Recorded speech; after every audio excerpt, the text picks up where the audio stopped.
Today, ladies and gentlemen, on the Billionaire Lifestyle Podcast, Judi Moreo. Judi Moreo is an author and a speaker. She has international best-selling books titled You Are More Than Enough and Conquer the Brain Drain. So listen up very closely because she took $2,000 and made it happen. It's an interesting story. Stay tuned.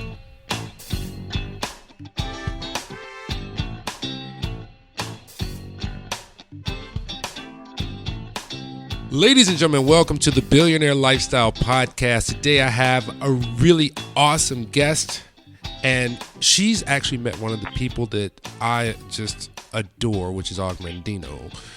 Ladies and gentlemen, I'd like to welcome Judi Moreo to the Billionaire Lifestyle Podcast. How are you today? I'm great. Thank you, Emmett. Thank you for having me as a guest. Oh, I looked at your books and I was like, ooh, I have to have this woman. Just her sheer presence will just make my podcast shine. And forgive me for being selfish for having to have you on. Well, I'm pretty selfish, too. I enjoy doing these shows. They're wonderful, and it gets great exposure for my book, and I'm so proud of my book. And to comment on what you said, yes, I did have the good pleasure to meet Augmentino and know him over a period of years before he died. And he was quite a mentor to me. He really helped me to get my writing going. So I have written a book myself. I'm not going to talk too much about that. So I understand fully, the challenges it is when you are writing a book. You know all the ideals you have, but just to put them so another human being can understand them is a challenge itself, which lends itself to one of your videos that I saw talking about communication. It was so elegant the way you put the words and made the definition for people to understand communication. Do you speak a lot as a keynote speaker? Well, I do a lot of keynote speaking, but actually I do more in the field of training. I love training. I like being a keynote speaker because you go there and you do it for an hour and you touch a lot of people. But with training, I get to be closer up, one-on-one. So I like to do like the workshops and the breakout sessions and the training in the companies and actually really help people to get something they can walk away with. I feel like in the keynote speech, I kind of just motivate people, but they don't walk away with much. So I have to have a product for them to take home to say, okay, this is what she can teach me. Whereas with training, I can actually do more, one-on-one because we have smaller groups. We only have like 30 people in a training class. So I really enjoy that the most. So your book is titled You Are More Than Enough. Can you explain how you got to the process of that and what brought you to that ideology and to share it with people? Well, when I named the book You Are More Than Enough, it was based on the fact that I teach self-esteem. I do a lot of every program I do, whether it's customer service or communication or creativity, it's always got a part in it on self-esteem because how we feel about ourselves helps to create how we treat other people and how creative we are. And so the attitude and self-esteem is always a part of it. And as I was growing up, I didn't have a lot of self-esteem. I had to learn it. And so I studied and studied and studied and learned it. And I always overestimated other people and underestimated myself. And even though my parents constantly told me, you are enough, you can do this, you go and try it, somehow I still had that timidity about me. I was shy and I didn't want to get out there. Now, people who know me can't believe I was ever shy or can't believe I ever didn't have high self-esteem, but it was something I had to learn. And so as I got older, I kept meeting women that were older that were saying to me, oh, I wish I had self-esteem. And I'm looking at people who are 30s and 40s and 50s and thinking, what do you mean you don't have self-esteem? That was something we had to learn growing up. And then I started talking to people, and I thought, you know what, I'm going to write a book about this. And as I was writing the book, I was writing a chapter entitled You Are More Than Enough. And one of my girlfriends was reading the book, and she's quite a successful woman. And she said, well, why don't you name your book this because this chapter is what your whole life is all about. And I said, oh my gosh, there it is right in front of me. I wrote it down as a chapter title and didn't realize it was the book title. And so I moved it over to be the book title. And it really is, that we are more than enough, and we underestimate ourselves, so many of us. And now because that book, the publisher totally slanted that book for women, and yet the men that I worked with, like when I did the audio book, the man that recorded it, when he got done, he looked at me and he said, why did you just do this for women? If I'd have had this book 20 years ago, I'd have been more successful. And so I'm doing a new book now. I've using some of the same principles, but I'm doing a new book for men and women both entitled You Are More Than You Think You Are. That's awesome. You bring up a really great point when women do so much in this country now. And I realized this a long time ago that women were controlling a lot of businesses and they were making a lot of inroads to areas, and it was a quiet storm. But one of the things that I notice is that when women produce products, they literally stay within the female demographic. And it seems like, and I'm talking from a male point of view, that men need help too. And if you go, and I remember this from 1991, my first marriage, I had a hard time adjusting. But I remember going to the bookstore and I saw droves of books to help women. There was literally nothing for men. I know. So your new book that's coming out, when do you anticipate that? The next year or so? I'm hoping to have it out in about 3 months. I've been working on it for about a year already, so I'm pretty sure we'll have it out by the middle of March. Awesome. So that's one thing that we have to do. You have to come back here so that we can talk about that then too. I'd love to, but I just want to comment on what you said, because when I wrote the other book, I wrote it for men and women both originally, and the publisher said, men don't buy books. You have to change this to be just for women. And I wonder if the publisher's belief is what causes there to be so many books geared toward women, because they believe that women buy books and men don't buy self-improvement type books. Well, men buy more leadership type books. Well, I think that it's a changing demographic with the millennial course. If you watch the millennials, they have their own community and they have their own self-awareness. And I think that may have been true with a certain man that fell into a certain time period, but I think that has changed now with the way the internet has opened up things, because now people are very comfortable in the ebooks. Oh, yes. I agree with you. But I think that's why it was in the past that people wrote predominantly, the self-help books for women. But I see men every day now. In fact, I have an online program called the Achieve More Method, and I have a lot of men that sign up for that program, because I talk about how you can be more and do more and have more by learning how to achieve more. And very often we don't know how to set our goals. And if we do set our goals, we don't know how to make them become reality. A lot of people write goals the first of every year, and in 2 months they give up on them. And so I really work with men and women both. In fact, a lot of my coaching clients are men as well as entertainers. I live in Las Vegas, so I get a lot of people from the Las Vegas Strip that come to me to have me help them figure out how to really market themselves properly. Awesome. I'll be in Vegas probably in September. I have a conference that I have to attend, that I attend every year that they keep having there. So I want. Oh, great! Maybe we can have you on my television show. Oh, that would be awesome. That would be so awesome. I would just be giddy with myself. Tell me about your television show. Yeah, tell me about it. I have a live television show in Las Vegas. It's called The World of Book Reviews. And I review books and talk to authors. I have various authors on. And I have a guest co-author, co-host that is 8 years old. But she's my guest co-host whenever she's available. And she reviews children's books. And we talk about children's books and why they're good for the kids her age, she's really popular. People like her a lot. And so mainly I talk to authors and I talk to people who've read certain books who like them or don't like them. I like to get people's opinions. And the show is live on the local television station, and then it gets archived on akexpertstv.com. And so it's always there on akexpertstv.com for people to watch the segment.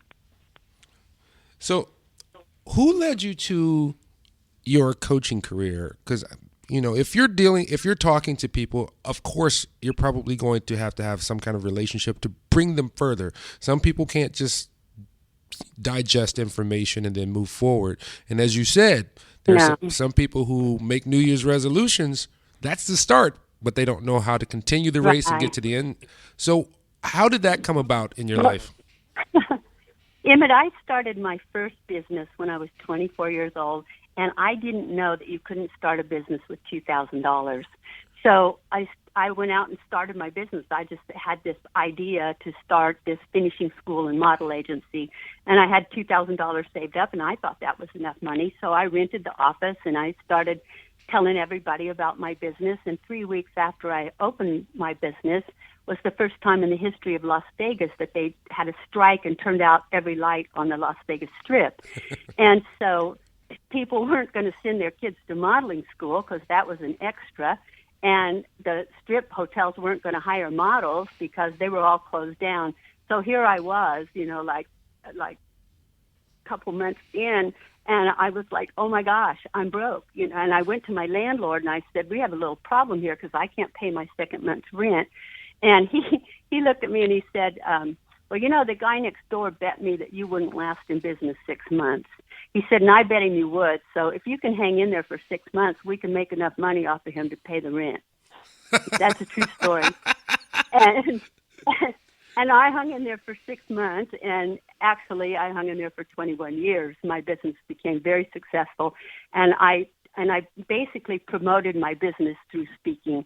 That's why I started speaking. I started going out and talking to junior high schools and Girl Scout troops and Boy Scout troops and telling them about my finishing school and model agency and why they had to come and go through the school and have personal development courses and learn to believe in themselves. And then one day the Tropicana Hotel called me and said, do you do spouse programs? And I said, well, what's that? And they said, well, when we bring a convention in, we need someone to entertain the wives and the husbands. And I said, oh, yes, I do that. And they said, well, how much do you charge? And I said $50, which was really stupid. And they hired me, and then after they hired me 100 times, I joined the National Speakers Association, and I found out, wait a minute, you should be making a lot more than $50. So by then I'd done 100 speeches, and I upped my price, and that's how I promoted and started that business. And that business, was so successful, and then someone bought it for cash. My financial planner said, you build a business in order to sell it. So I did, and I went into speaking full time, and it's taken me to 28 countries around the world. And I ended up working in South Africa for 8 years and starting a new training company over there.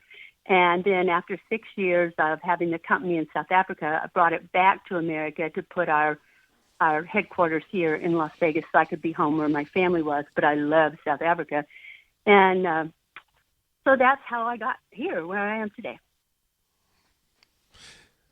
But it was a long, hard struggle. But most struggles are long and hard. That's one of the things that I hope to impart by sharing people's stories, that we have this notion that everything is an overnight sensation, or they went into it and they began to be successful. And most of the people that we see in any field or genre, they've been at it a while. It's the ant eating an elephant ideology. I always say you have to start somewhere, because even if you have raw talents, you have to refine that talent. So life will dictate to you the path, but what you must do is you must start on the journey and stay on it. That's been one of my biggest flaws, is because I'm all over the place sometimes. I actually had a podcast called that, and it was called All Over the Place. What I really like is your YouTube videos. So do you have a YouTube channel? Yes, it's Judi Moreo. It's YouTube Judi Moreo. And you have several websites. So you have lifechoices.com, judimoreo.com, and you also have one for your new book, correct? Well, I have youaremorethanenough.com, and then I also have theachievemoremethod.com. That's our online training program that people can have me coach them online. All right. It's a 1-year program, yeah. Oh, it's a 1-year program. So how much time do you have to spend? Is it like 1 day a week, or is it monthly, or do you have group sessions? How does that work? Well, we have all of that. They, for the first 21 days, it's a Kickstart program. For the first 21 days, I send them 3 questions a day, and they send me their answers. And then on the 22nd day, we actually start the lessons, because by then I have a knowledge of who they are and what they've done. And then we actually start the lessons, and then they get 1 videotape lesson every month. In addition to that, they get 52 audio affirmations throughout the year. Sorry, I'm so sorry, I coughed on you. And then they get daily affirmations. And then in addition to that, we have a closed Facebook page, and they have like a mastermind group with just their group on the closed Facebook page. And that's where they ask me questions directly, and I answer them, and we all work together on their particular goals. It's somewhere between private coaching and group coaching. It's kind of both, but I don't have the time anymore to privately coach people. I used to coach people privately, and it was $16,000 a year. And now I do this online, and it works out real well because I can give them a lot of personal attention, but at the same time, they're getting to mastermind with other people who are on the same path, trying to reach the same success. And the price is really reasonable. I mean, it's $297 for the year. You can't beat that. And so I like it because I get to know people from all over the world, and I get to know them on a more personal basis, and they get to ask me questions based on my experience and my background. And I have, such an extensive background in the business world, especially as an entrepreneur. And so for them to be able to ask those questions personally to me, it helps them a great deal as well. Great. One thing that I really liked about contacting you or just doing my research on you, I really liked your website. Your website is beautiful, and I've talked to some people or interviewed several people in the last couple of days, and the websites just blow me away because it's so clean and so beautiful, and how you've integrated your blog into your website as well. Is your blog attached to your website, or is there a different address? I know many people have that. No, it's in the website. It's judimoreo.com/blog. Your website is so informative because you can grab media about your media. You can get your about, learn more about you, your speaking, your blog, your shop. I was just kind of blown away, and you gave me some direction, and you mentored me just by having a website. Can you believe that? Oh, Emma, thank you. I'm going to tell Jake. Jake's my wonderful Jake Naylor. He's the guy that does all of my website and all of my graphic arts, and he's just the most magnificent person. And I like my website because it's clean. He made it look so neat and pretty. And I've had a lot of web people tell me, "Oh, your website's too clean. It needs to have more links. It needs to be this way or that way." And I've just insisted on keeping it the way it is because I like the way Jake did it. I think he's brilliant when it comes to putting these together. It is. The way I would say it is, it's simply elegant. And it also shows. I'm going to tell Jake. It shows you are an NSA member. How has NSA, and which for those of you who are not very familiar with it, that's National Speakers Association. How have they helped you to bolster who you are today? Oh my goodness. I joined the National Speakers Association in 1986. I mean, that's a long time ago. Yeah. And that was where I sat down at dinner next to Og Mandino. I sat right next to him at one of the first dinners I ever attended. And I didn't know that was who he was. I'd read all of his books, and he was sitting there, and he asked me who I was. And, of course, I went on and on and on about who I was and what I did. And then I said, "And what do you do?" And he said, "Oh, I write little books." And I said, "Oh, really? What kind?" And he said, "Fables." And I said, oh, what's the name of one? And he said, The Greatest Salesman on Earth. And I was like, oh my gosh, I didn't know that's who you were, and I was screaming. I said, I thought you were dead. He said, my wife sometimes thinks so too. And I just blurted it out like that, But I mean, back then, you sat next to people like Norman Vincent Peale and Zig Ziglar and Og Mandino and Joe Charbonneau. And I mean, these were the greats of the speaking industry, and they were all in the National Speakers Association. Today, many of those people have died, but still the best speakers in the world attend the National Speakers Association conferences. So I try never to miss a conference because I get to meet people. I get to hear all the latest things on training and development and all of the latest technology. And, it's one of the places that I discovered that the Internet is the way for speakers to be selling themselves nowadays. And so that's why I started, really making a presence on the Internet. And I started this online program to help people. I can reach people all around the world, and I wouldn't have learned about that if I hadn't been with the National Speakers Association. And I mean, all of my best friends are from there. You meet positive people. Everybody's kind of up, nobody's walking around complaining about things. That's true. I like positive people. I've been to a few NSA meetings. I started looking into it when I had an idea for a book. And actually, I had this conversation with God that said I wanted to change direction. And I had this book that I wrote, and it was inspired by Og Mandino because it's about the same size. But I didn't know anything to do after that. I was just clueless. I'll send you a copy of it. And I would love for you to. So between that and Toastmasters, which I just kind of ran through, they were like, where'd you come from? Toastmasters is a great place for people who are learning to speak, where National Speakers Association is more about marketing yourself as a speaker. And that's what I did not know at the time. I was a complete novice. I was just ignorant. And this is information that people would like to hear. That's why we're talking about it, because it's about the journey, and your journey is going to be a textbook for someone else in this little conversation that we're having here, because this will go on forever. I've done podcasts back in 2006, and I still get emails about them, and I didn't even know they were still online. I know. So what do you see? I have a. Go ahead. I'm sorry. What do you see yourself in 2017? We're right there at the precipice. So what's? Oh, I write my goals every year on New Year's Eve. I have a definite program that I do, and I write my goals every year on New Year's Eve. And right now I'm formulating all those goals for next year in my mind. And then I write them down quarterly. I say, okay, by the end of the first quarter, I want to achieve this. And by the end of the second quarter, this. And third quarter, this. And usually by the end of the second quarter, I've already done the whole year, because by writing them down and getting real clear on them, it happens. And so this year, my goal was to put the Achieve More method up online and get it going. That was supposed to start 2017, and I got it all ready, so I went ahead and launched it earlier. So it's already up and running for the coming year.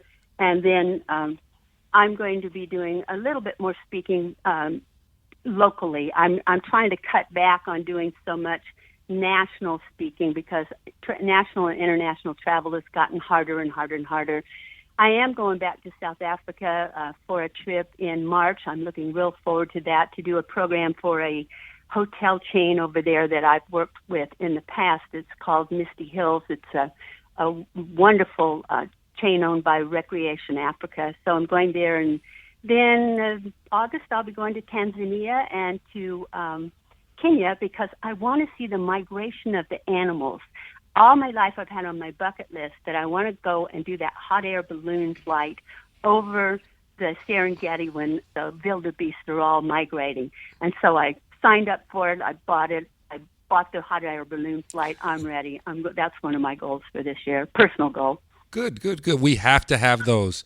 You'll have to excuse my voice. As I said, I'm suffering a little bit of a cold here. But there's one thing that we have not talked about, and that's the conquer the brain drain. Oh yes, that's an interesting book that I wrote with Fiona McCulloch Carmichael. She and I wrote that book a few years back. We were hired by one of these seminar companies that you go from city to city to city to do public seminars, and people sign up and they go. They pay like a certain amount, $39 or $79 or $199, and they go for a seminar. And so the seminar company asked us to write a creativity day camp program for them, and we did. And then we went out on the road and we tested this creativity day camp across the country, and it was very successful. And so they bought it and they put it on their menu of all the different courses that they have. And then they had about 30 different trainers that actually trained the creativity day camp. And one of the things we noticed when we were out there was they didn't have any product that taught people how to be creative. And so we said, well, why don't we write a book for you that, you would put on the tables in the back of the room. And so they said, okay, and we wrote Conquer the Brain Drain. They actually paid us a fee to write the book, and we wrote the book, Conquer the Brain Drain, and then we ended up selling it, and they had all these trainers across the country that were selling it back of the room. So the book did really, really well. It's a book about leadership, and it is also about how to have more creative meetings, because when we were doing our research, we found out that people said that two biggest causes of demotivation in the workplace were boring meetings and poor leadership. So we combined the two to make a book about leaders and how they could make their meetings more interesting to keep people wanting to come back and be in the meetings and accomplish the goals of the meeting. And then we took the book to South Africa, and we invited all the who's who of Johannesburg to a luncheon, and we spoke, and we had them as our guests, and we gave them all a copy of the book.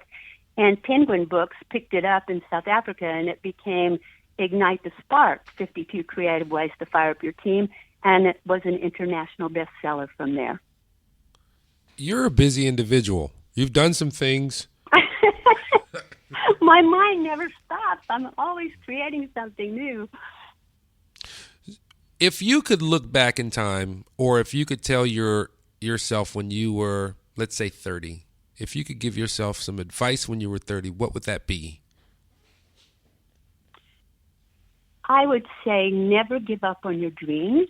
I would say believe in yourself. And I would say even when you don't believe in yourself and you're scared, do it anyway. Just do it anyway. Because if you have this little spark of something inside yourself that you want to do, you need to go do it. Emmett, a few years ago, I got cancer. And when the doctor looked at me and said, you have about a year left. And when somebody tells you you're going to die, you think, oh my goodness, did I do everything I wanted to do in this lifetime? Did I hinder myself by not having enough self-esteem, by not just going ahead and doing things? Because there were so many things I wanted to do when I was younger that I didn't do because I was scared, or because I didn't have the support, or because someone said, you can't do that, or you don't have the education, or you don't have the money, or you don't do whatever. And so when I got the cancer, I made up my mind right then and there, I am going to do for the rest of my life whatever it is that I want to do. I'm going to go after it. I'm going to be it. I'm going to have it. I'm going to just go forward and do it. And you know what? It has been incredible. And I applied my formula. I have that little Achieve More formula that I use, and I applied it to my health. I thought, okay, I don't want to die in a year. The doctor can't tell me I'm going to die in a year. How does he know? Nobody knows I'm going to die except God, right? So I made up my mind to be healthy. And I just really, really worked. And it's been 7 years now, and I'm healthier than I've ever been in my life. Now that is a blessing. It is. It is a blessing, because I had to make up my mind. I wasn't going to do the chemo. I wasn't going to do the radiation. I was going to change the way I ate. I was going to take care of myself. So what I would say to people like in their 30s, I would say, yes, it's important to be successful, but take care of yourself. Eat what you should be eating, not just the stuff that we think we should be eating or that we don't think about at all. And exercise and get your rest and love yourself, because that's what makes you well. That's what makes you healthy and whole. And only when you're healthy and whole can you go out and achieve the things you want to achieve. I thank you so much for being on the Billionaire Lifestyle Podcast. Do you have a Twitter handle, a Facebook? Because those are the one things we have not covered. Again, it's Judi Moreo. I do everything under my name, Judimoreo. But I want to thank you. This has been a wonderful interview. I've loved talking to you, and I do want you to send me that book, and let's see what we can do to help you promote it. I'm going to send you the book, and when I'm coming to Vegas, you pick up your phone because I'm going to call. Great. We'll go out for lunch, and we'll watch the water at the Bellagio and listen to the music or something wild. Yeah, because you have all the you're from Las Vegas, so I went to Vegas 2 years ago 7 times in 1 year because I had so many. Oh my goodness! Because I'm a trainer for a company, and every time I would leave there, someone would call me back. Well, like, we need you here. You're the only one that can do it. After about the 3rd time, I was done with Vegas. Well, you have to see it from my eyes. Then you'll love it. That's awesome, and I will take you up on that. This has been the Billionaire Lifestyle Podcast. You can reach it on emmettmuckles.com. Please download, give us your opinion, leave us some stars, let us know your comments. Those are the things that make us happy, and if we're happy, you're going to be happy too. Remember, there's one thing that we all must do. We must love the person in the mirror, because that love internally starts and grows and spreads to everyone else. Till the next time we speak, it sure does. Thank you, Judi, for coming, and have an awesome day, everyone. Thank you.